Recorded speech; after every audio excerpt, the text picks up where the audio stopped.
It's that time of year again where we reflect on how our year went. Well, we know how 2020 went, but there may have been some accomplishments that came out this year. I mean, take a second here. What were you thinking about 1 year ago from today when you were thinking about what am I going to do in the year 2020? Before I get into today's video, my name is Ver and I've been posting a video a week on my channel for the past year talking about my experiences in personal finance, investing, lessons that I've learned in my life, and really anything that has helped my viewers out. So if you're new to the channel, please consider subscribing to the channel as well as obliterating the like button. It helps out the YouTube algorithm and it helps out my channel. We have all been there, me included, where we have set a bunch of goals and we were very optimistic about those goals, wanting to just smash them in the new year, but there have been many factors that may have caused us to quit on them. Is it the case that it is your fault? It may or maybe not, but most of the time, it's most likely that your goals are just not smart goals. I'm not just talking about goals that are smart and thoughtful, but specifically goals that are specific,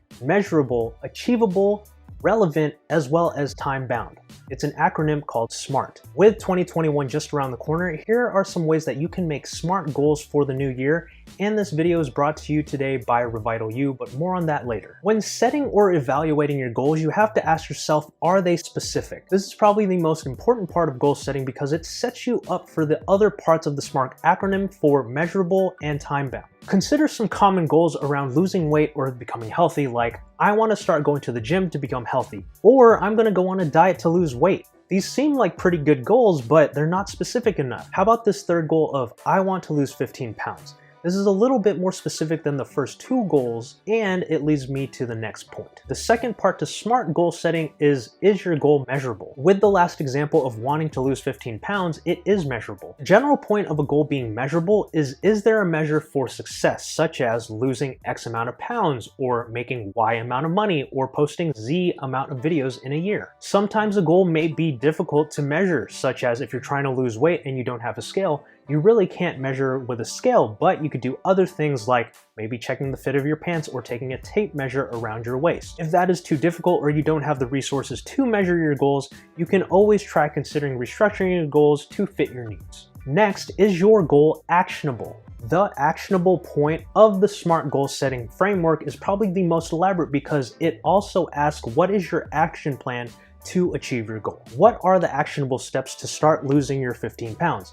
Generally speaking, you'll probably have to be more active, you probably have to have a well-balanced diet, and you probably should sleep more. But if you have a goal where these actionable tasks are a little too big or not specific enough, you can always break down these tasks into smaller goals or sub-goals to build up to that main goal. Consider the goal of graduating college in 3 years instead of 4. The measurable unit there is time. The action plan would most likely be laying out your classes that you need to graduate, like the number of credits or what classes are required to take upper division classes like prereqs, and then seeing where you can fit that into a schedule that fits into 3 years instead of 4. And then that would give you the ability to set where extra classes could occur, whether it would be in between semesters or in between corners like in the summer or winter, accelerating your time in college to just 3 years. But you also have to consider grades because C's get degrees. In order to graduate college, you might want to have a goal of graduating with a 3.0 or better, so you have to get a B average or more to graduate with that goal. Every semester, you'll probably set a goal. I need to get a B at least in calculus. I need to get a B at least in chemistry.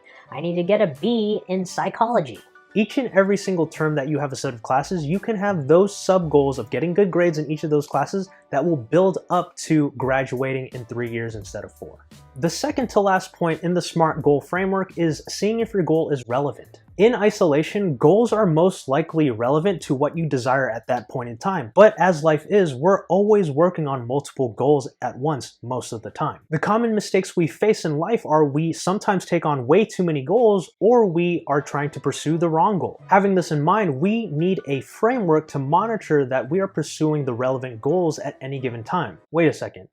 A framework within a framework? Yo dog, I heard you like frameworks on your frameworks. There are many ways to go about this, but I personally like the Pareto principle, which was first introduced to me through the book The 4-Hour Work Week by Tim Ferriss. I read this book about 1.5 years ago, and it talks about different ways that you can automate your work tasks but the Pareto principle was the basis of that book, which basically follows the 80-20 rule. For many outcomes, basically 80% of the consequences come from 20% of the causes. You can be working your butt off 100% of the time in a sales job, but then over time you realize that 80% of your sales come from just 20% of your clients. Then you can shift majority of time to the 20% of clients that gave you a sale, and then now you realize that you are producing way more with less effort. This is not an excuse to slack off, but more to focus on the goals that produce you the most return. Another simple framework is plotting your goals on a map where you measure effort versus value of achieving that goal, where you focus on valuable goals with the least amount of effort. It's not always that simple, but that is why I like the previous point about the 80-20 rule.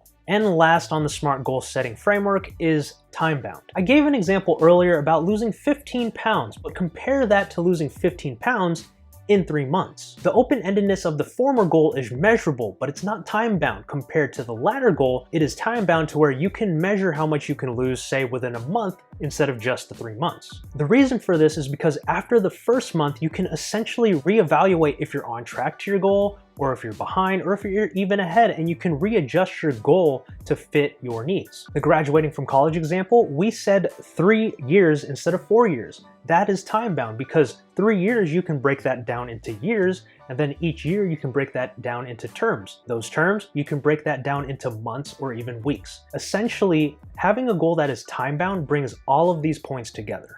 And last, and yes, I said last because it's not part of the SMART acronym, is that goal setting is not an event.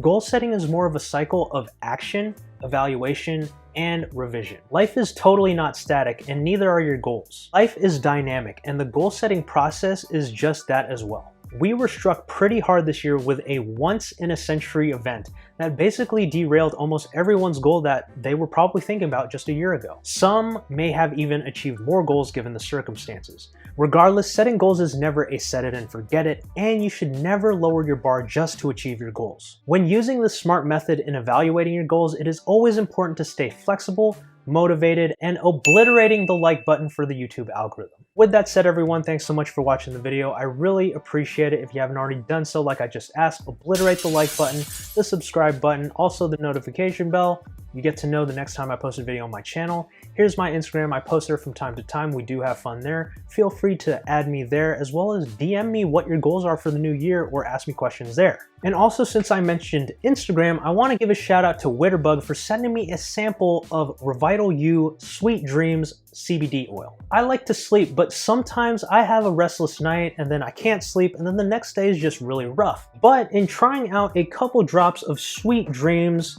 I am now an influencer. I'm totally kidding. I enjoyed the sample and I had a great night's sleep, so if you want to check that out, I posted Witterbug's Instagram handle in the description below. And don't forget to check out Millennial Investments. I posted a link in the description below. There's a Linktree link where you can find everything about that. It's launching pretty soon, so get in on that. I believe the first 1,000 subscribers get a free prize, and I'm doing it with a bunch of friends, and it's going to be really cool. With the knowledge that you gained in this video, let's get to work. Bye.